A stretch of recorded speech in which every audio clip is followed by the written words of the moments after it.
YouTube, welcome back to the channel. I'm your host TKK and we are back with another video. Timestamps in the description below, should also be in the time bar of this video.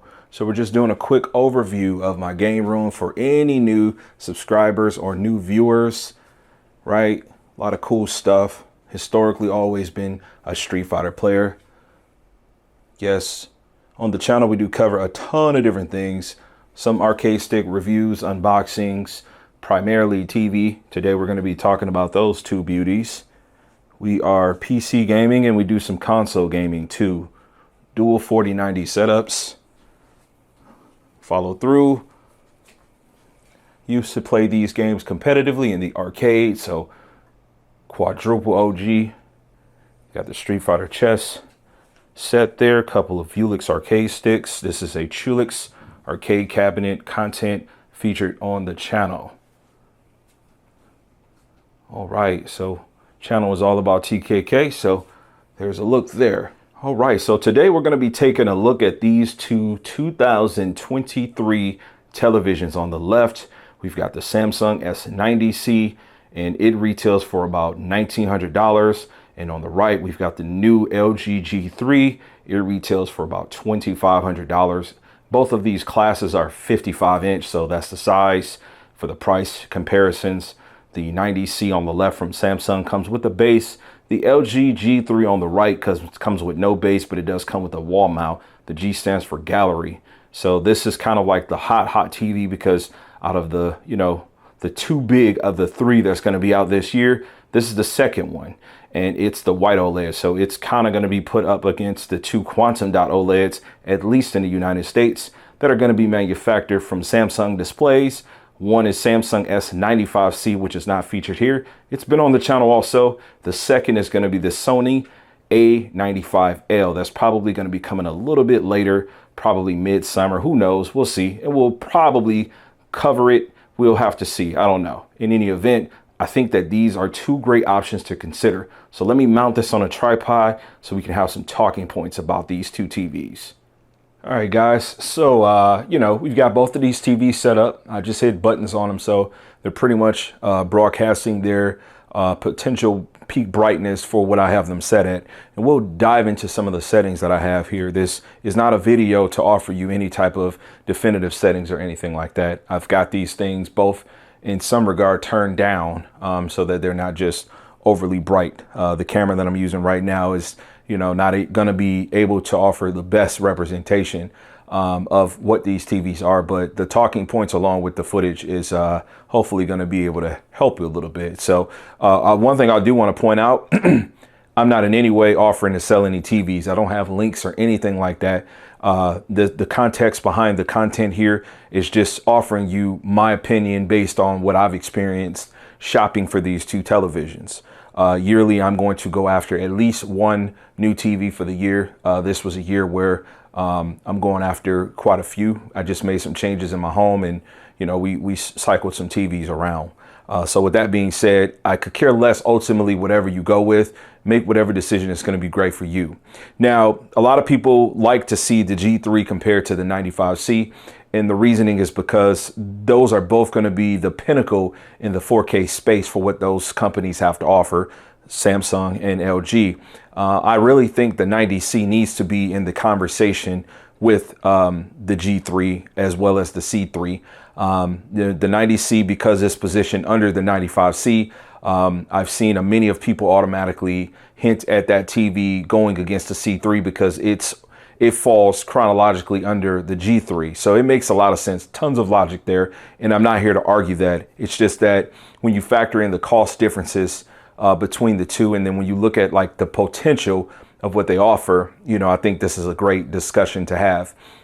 So one of the things that I noticed immediately with the G3 that it just does really good, even better than like the 95C in my personal opinion, is the way that white looks, like the actual white color. So 90C isn't too far off from 95C. I've only done one video. There's been others on YouTube to produce better content, but not everybody has a 90C and a 95C. So you really don't have a lot of space to have people talking about the TV on the left. And that's why I'm talking about it. But the G3 does a really good job at offering white to be more bright and to just be more pure. It just looks cleaner. So things like snow, especially if you're watching like a hockey sport, something like that, it just looks really good on the G3, and I really love what LG has done. Secondly, the warm base on the LG is just better than everything else, honestly. You know, the Samsung 95C or 90C, when next to an LG, they still look bluer. And I have the 90C set on a warm too, so it's as aggressive as you can get the greenish tint, but the LG just does it so good. It is just so good, especially if you like a warm base, and it's still why this TV looks so great to me. So let's move on to talk about some colors. All right, so when talking about colors yesterday, I gave you guys my initial impressions of the LG, and there was one gentleman that came in trolling, and you know, I think context and listening is very crucial. The Quantum Dot OLEDs just provide a different type of color than the white OLEDs. But one thing I did notice about this G3, unlike prior WOLEDs before it, out of the box with Filmmaker, which I don't have on right now, but if you watched the video yesterday, you'll get the context of what I'm speaking on. The colors look more saturated than they have before, and that's a good thing in my opinion, because you have the potential to go after that pop.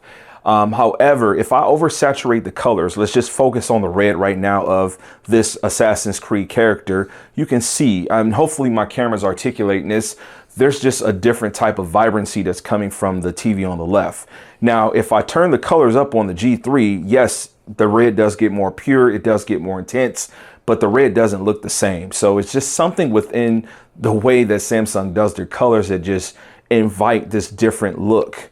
And so I'm going to go ahead right now in this next transition and just go through some of these settings so you can just kind of see how I have these set so that, you know, the talking point that I'm making right now can hopefully make more sense. All right, so just for some kind of reference, what I've done is I wanted to just, you know, show you guys some of just the settings that I have just on this 4K wallpaper for PC, okay? The Samsung brightness is set at 25. Right now, the contrast is at 30. You know, you look at these, obviously you can't get exactly the same, but just trying to mesh in kind of a comparable difference between the two. The color is set on 25 on this Samsung, and the color depth is set on 65 for this LG. So let me just mess with this LG color just for a second, just so I can kind of, I'm going to turn this thing all the way up, and I'm going to explain to you what I'm seeing, right? So we're going all the way up, all the way up, all the way up. That red is like, it's like blood right now, right? It really is, right? And so even with like that red is very intense, and it's very attractive, especially if you're going after like an anime look. Now, obviously, I don't think any person would want to turn the color all the way up. And the point that I'm just making right here is just that, you know, even turning the color up, you don't get the kind of look that you get from the Samsung. This is just my opinion, just looking at these two. Now, keeping in mind, I started this video off to give you more context. These are gaming TVs. I could personally care less about what they look like for film and things of that sort. I could care less about accuracy in regards to what creators' intent was for Dolby Vision or HDR10 Plus or anything like that. You know, I'm all about the pop and the type of pop that you get. You know, if I turn the LG up there, I don't like the way it looks. And this is something that, you know, 2 years ago when I started making videos on YouTube, I tried to point out, you know, these TVs, you can not make them look exactly the same and enjoy them the same. Now, I'm not talking to any disrespect for any content creators that might, you know, be able to put like a side-by-side comparison or anything. I think those are great representations of being able to see like what's possible, and obviously you can tell shadow details, things like that. It's just that, you know, looking at these technologies, they are going to cater to a different audience, and that's who I'm speaking for. This audience, this video is being produced for like the general audience, just to kind of be able to see, you know, that there is truly a difference in how you would want these TVs to be set for you to enjoy them, me at least. And I'm a annually, I'm picking up at least one new TV. And so, you know, as I go after different models and now different technologies, just so the second year of a quantum dot OLED, you know, it really just offers you a different type of a punch. Now, I'm not in any way trying to make this about 90C being better than G3. That's not what I'm saying. The G3 has more of a 3D look. Just looking at this image right here, the character is just like off the freaking screen on the G3. It's just, it looks 3D. And I feel like, you know, there's just more depth to the image in that regard. However, it just really depends on what you're trying to go after. Hopefully, all the shenanigans that I just went through help you to understand what I was trying to articulate there. Yeah, so, you know, a couple of transitions ago, I was just talking about that white on the LG and how it hits so pure. And you can see it's more pink on the S90C. I mean, that stands to be true. Looking at my viewfinder, I'll have to look at the content when it's being edited to just kind of see what it's really doing. But what I can tell you is that it's exaggerating it a little bit, but it's definitely more pink overall on the Samsung versus the LG. And again, this is with a warm base. We haven't left the HDMI port that has the PC connected. So, you know, one of the things that separates these two for the gamer in the 4K space of things, you are going to get out of the box 144 hertz as an opportunity on the S90C. 120 hertz is going to be your max refresh rate on the G3. So, you know, just depends on who you are, guys. If you're one that's trying to chase after, you know, that extra, the higher the refresh rate, typically going to take you down to a lower input latency. This gets you there, definitely. The S90C puts it there. The 95B had it built in. You had to kind of do some custom resolution stuff, some overclocking to the panel to kind of like tweak it and trick it to do it, but it was possible. It didn't work as efficient as this does, in my opinion, my findings, my testings, you know, but we covered that last year. And, you know, we stuck with it on 120. Having something out of the box definitely works. You know, I'm not the one to go into system menus and things like that, though I will be partnering up with my boy Plasma TV. You know, I'm going to be working with him on some settings on my C1. He does a lot of content around there. Check him out, please. Because me and him are going to link up real soon, get some things together. But I'll be partnering with him to go into the service menu on that TV because it's a few years old now. But these new TVs, I'm not going into the service menu. I'm going to use the TV the way it's intended to be used from the manufacturer. I'll soft calibrate it to the settings I like. But if it doesn't have that feature built in without me having to tamper with it, you know, internally, I'm not interested in it. You want a better TV, buy a better TV. That's my suggestion. And most consumers are going to do that.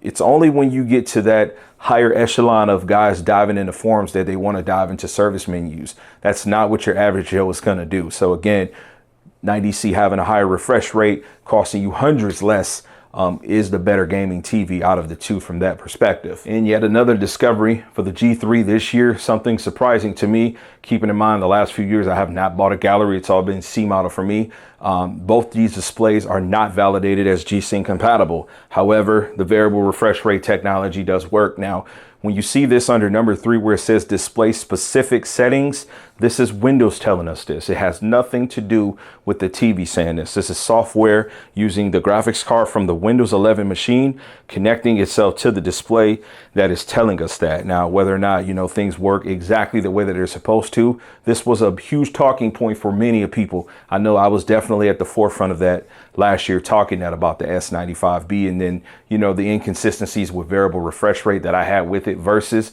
the C2 last year. I don't know if the C3 this year is validated. Going back into my garage, looking at the box for the G3, I don't see an NVIDIA logo on there like I did on my prior C models. So again, I don't know if this is something that's even been discussed amongst the community with the content creators. I'll have to dive deeper and see.